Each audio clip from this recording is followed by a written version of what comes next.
राधे राधे, जय श्री कृष्णा। मैं सीमा सिंह बड़ों को चरण स्पर्श, छोटों को प्यार और बराबर वालों को तहे दिल से नमस्कार करती हूँ। आज मैं आपके लिए बैसाख मास की पीपल पूर्णिमा की एक नई कहानी लेकर आई हूँ।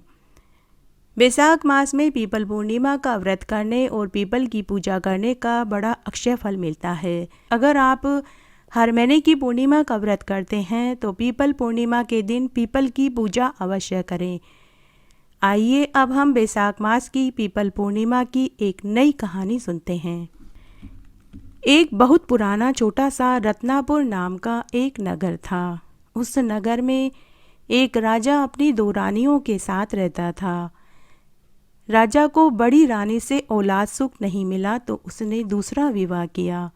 तब दूसरी रानी से राजा को दो पुत्र पैदा हुए, जिससे राजा छोटी रानी को अधिक पसंद करने लगे। बड़ी रानी बहुत समझदार थी। उसने इसे अपना भाग्य समझ लिया और वक्त के साथ समझौता कर लिया।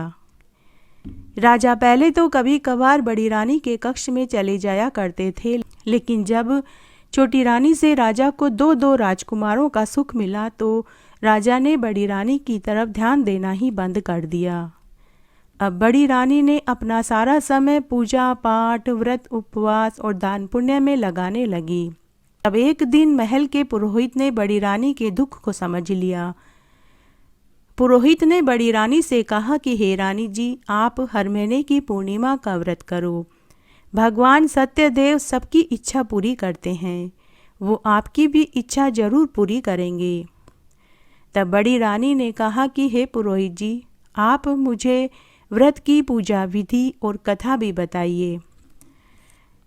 तब पुरोहित जी बोले कि हे रानी जी, इसकी आप चिंता मत कीजिए। मैं अपनी पुरोहितानी को पूर्णिमा के दिन महल में भेज दिया करूँगा। वह आपको पूजा की विधि भी बताएगी, पूजा भी करवा देगी और साथ में पूर्णिमा की कथा भी सुना दिया करेगी।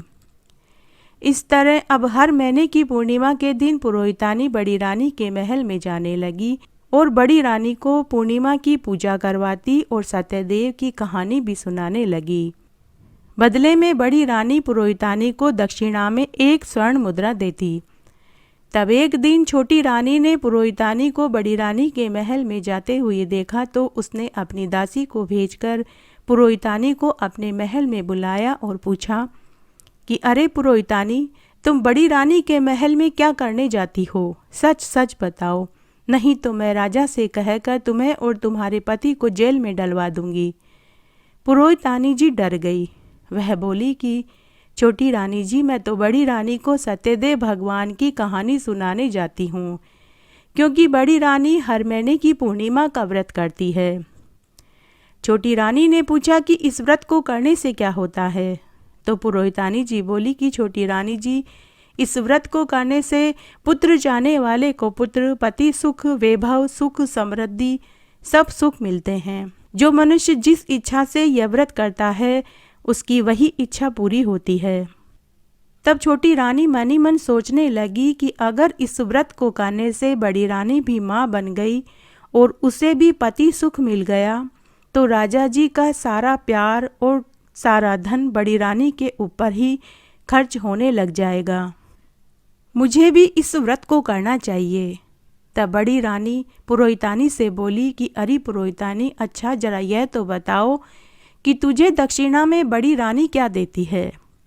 तो पुरोहितानी जी बोली कि वो मुझे एक सोने की मोहर दक्षिणा में देती हैं। तो छोटी रानी बोली कि अच्छा चलो, आज से तुम मुझे भी सत्यदेव की कथा सुनाओ। मैं तुम्हें दक्षिणा में 100 स्वर्ण मुद्राएं दूंगी, लेकिन अगली बार तुम पहले मुझे कथा सुनाने आया करोगी और बाद में बड़ी रानी के महल में जाओगी। पुरोहितानी को धन का लालच आ गया। उसने कहा, हाँ हाँ छोटी रानी जी, क्यों नहीं,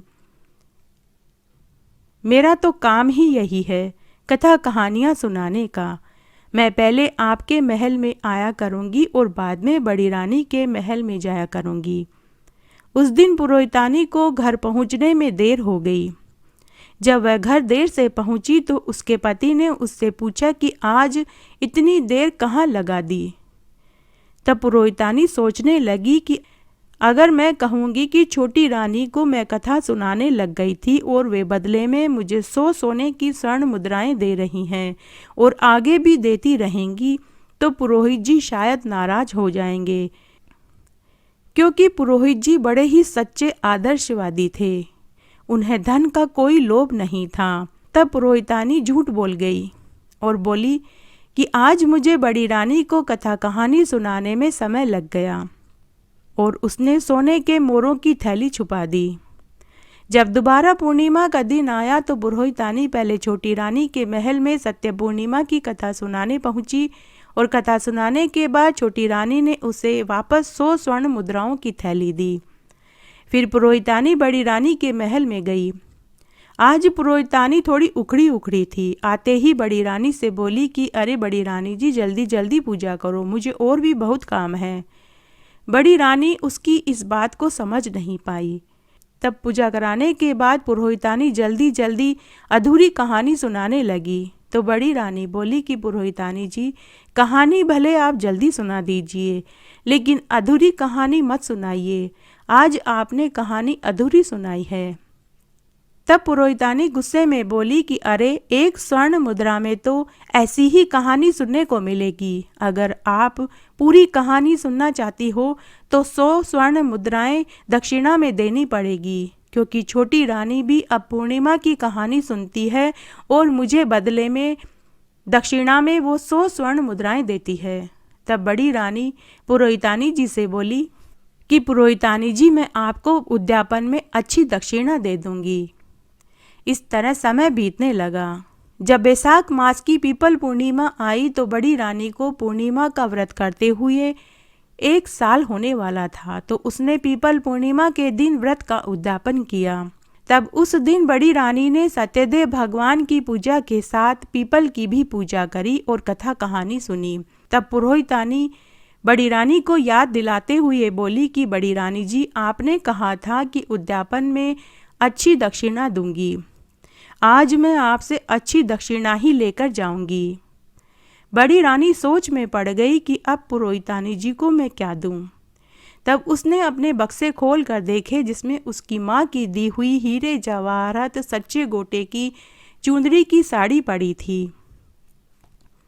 बड़ी रानी ने वो ही दे दी और बोली कि पुरोहितानी जी, इस साड़ी को आप यहीं से पहन कर जाओगे तो मुझे बहुत खुशी होगी। तब पुरोहितानी खुश होते हुए बोली कि बड़ी रानी जी, ऐसी भी क्या बात है, मैं यहीं से यह साड़ी पहन कर जाऊंगी। फिर पुरोहितानी ने बड़ी रानी को खूब सारी दुआएं दी।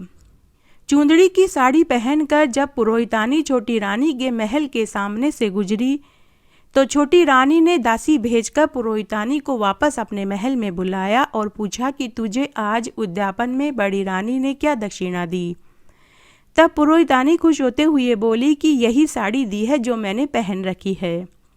तब छोटी रानी ने पुरोहितानी से कहा, ठीक है, अब तू चली जा। पुरोहितानी के जाने के बाद छोटी रानी आग बबूला हो गई और खटुआ की पाटी लेकर कोप भवन में जाकर सो गई। जब राजा ने छोटी रानी से नाराजगी का कारण पूछा तो वह बोली कि आज बड़ी रानी ने पूर्णिमा के व्रत का उद्यापन किया, जिसमें उसने पुरोहितानी को सच्चे गोटे हीरे मोती से जड़ी चुंदड़ी की साड़ी दक्षिणा में दी है। मुझे वही साड़ी चाहिए। तब राजा ने छोटी रानी से कहा कि अरे रानी, उस बेचारी के सारे गहने तो तुमने पहले ही ले लिए हैं और वह साड़ी तो उसकी माँ ने उसे दी थी, वह मैं कैसे मांग सकता हूँ। लेकिन छोटी रानी ने जिद पकड़ ली। छोटी रानी के जिद के आगे राजा की एक न चली। तब राजा दुखी होकर बड़ी रानी के महल में पहुँचे और सारी बात बताई। बड़ी रानी ने राजा से कहा कि हे महाराज, दक्षिणा में दी हुई चीज़ वापस नहीं लेते हैं। आप चाहे तो कुछ और मांग लीजिए। आप कहेंगे तो मैं अपनी जान भी दे दूंगी, लेकिन एक बार कोई चीज़ दान में दे दी तो उसे वापस नहीं ले सकते। तब राजा ने बड़ी रानी से कहा कि हे रानी, तुम सही कहती हो, लेकिन छोटी रानी को कौन समझाए। इसलिए हे रानी, तुम पुरोहितानी को मेरी मजबूरी बताना और वो दान में दी हुई चुंदड़ी की साड़ी उससे वापस मांग लेना। हम उसे और कुछ दान में दे देंगे। ऐसा कहकर राजा वहाँ से चले गए। राजा के जाने के बाद बड़ी रानी सोच में पड़ गई कि अब मैं क्या करूं। तब उसी रात्रि को भगवान सत्यदेव ने बड़ी रानी को स्वप्न में आकर कहा कि हे रानी, तुम चिंता मत करो, तुम राजा और रानी को लेकर उसी पीपल के पेड़ के पास कल आ जाना। तेरी सारी परेशानी मैं दूर कर दूंगा। और हे रानी, मैं तुझे पुत्रवती होने का आशीर्वाद देता हूँ। मैं तेरी पूजा से बहुत प्रसन्न हुआ। तुझे सभी सुख नसीब हो जाएंगे। सुबह जब रानी सोकर उठी तो उसे अपने स्वप्न वाली बात याद आई। तब वह नहाई धोई और पूजा पाठ करने बैठ गई। थोड़ी देर बाद राजा छोटी रानी को लेकर बड़ी रानी के महल में पहुंच गए। बड़ी रानी ने उनका खूब आदर सत्कार किया। तब राजा ने पूछा कि बड़ी रानी, आपने चुंदड़ी की साड़ी पुरोहितानी से मंगवाई या नहीं? तब बड़ी रानी बोली कि हे महाराज, आप दोनों मेरे साथ एक स्थान पर चलिए। जब वो पीपल के पेड़ के पास जा रहे थे तो रास्ते में उन्हें पुरोहित जी भी मिल गए। तब बड़ी रानी पुरोहित जी से बोली कि हे पंडित जी, आप भी हमारे साथ चलिए। तब बड़ी रानी सबको लेकर पीपल के पेड़ के पास पहुंची तो उस पेड़ पर सैकड़ों चुंदड़ी की साड़ियां लटक रही थी, जो सभी चुंदड़ी की साड़ियां हीरे मोती सच्चे गोटे से लड़झड़ हो रही थी। बड़ी रानी पीपल के पेड़ से चिपक कर खड़ी हो गई और खूब रोने लगी। राजा, छोटी रानी और पुरोहित जी आश्चर्यचकित रह गए। तब राजा ने पुरोहित जी को पूरी सच्चाई बताई। तब पुरोहित जी बोले कि हे राजन, भगवान सत्यदेव ने बड़ी रानी के सत का मान रखा है, इसीलिए उन्होंने एक चुंदड़ी के बदले में सैकड़ों चुंदड़ी की साड़ियां भेज दी। हे राजन, एक स्त्री ही घर को बनाती है और बिगाड़ती है। अब आप खुद सोचिए कि कौन घर बिगाड़ रहा है और कौन घर बचा रहा है। तब उसी समय छोटी रानी को अपनी गलती का एहसास हुआ। उसने बड़ी रानी के चरण पकड़ लिए और अपनी गलती की क्षमा मांगने लगी। उस दिन राजा ने बड़ी रानी को पूरा आदर सम्मान और पति सुख दिया, जिसके 3 महीने बीतने के बाद ही बड़ी रानी को गर्भ ठहर गया और 9वें महीने में एक सुंदर पुत्र पैदा हुआ। तब राजा ने और बड़ी रानी ने पूरी नगरी में ये ढिंडोरा पिटवा दिया कि सभी बैसाख मास की पीपल पूर्णिमा का व्रत करें, पीपल की पूजा करें, इससे मन इच्छित फल मिलता है। हे पीपल देवता, जैसा सुख आपने बाद में बड़ी रानी को दिया वैसा सबको देना। कहानी कहने वाले को, सुनने वाले को और हुक्कारा भरने वाले को। घटती हो तो पूरी हो, पूरी हो तो परवान चढ़े, भूले बिसरे नाम तेरे भंडार में भरें। इस तरह आज मैंने आपको बैसाख मास में पीपल पूर्णिमा की एक नई कहानी सुनाई। आशा करती हूँ यह आपको ज़रूर पसंद आएगी। अगर आपको ये कहानी अच्छी लगे तो इसे ज़्यादा से ज़्यादा लाइक करें, अपने दोस्तों और रिश्तेदारों में ज़रूर शेयर करें ताकि उन्हें भी पीपल पूर्णिमा की कहानी सुनने का पुण्यफल प्राप्त हो। मेरे साथ बने रहने के लिए आपका धन्यवाद। आगे की कथा कहानी के लिए आप मेरे चैनल को ज़रूर सब्सक्राइब करें ताकि मेरा आगे आने वाला वीडियो सबसे पहले आपको मिले। मेरे साथ बने रहने के लिए आपका धन्यवाद। आगे की कथा कहानी के लिए भी आप इसी तरह मेरे साथ बने रहें। धन्यवाद।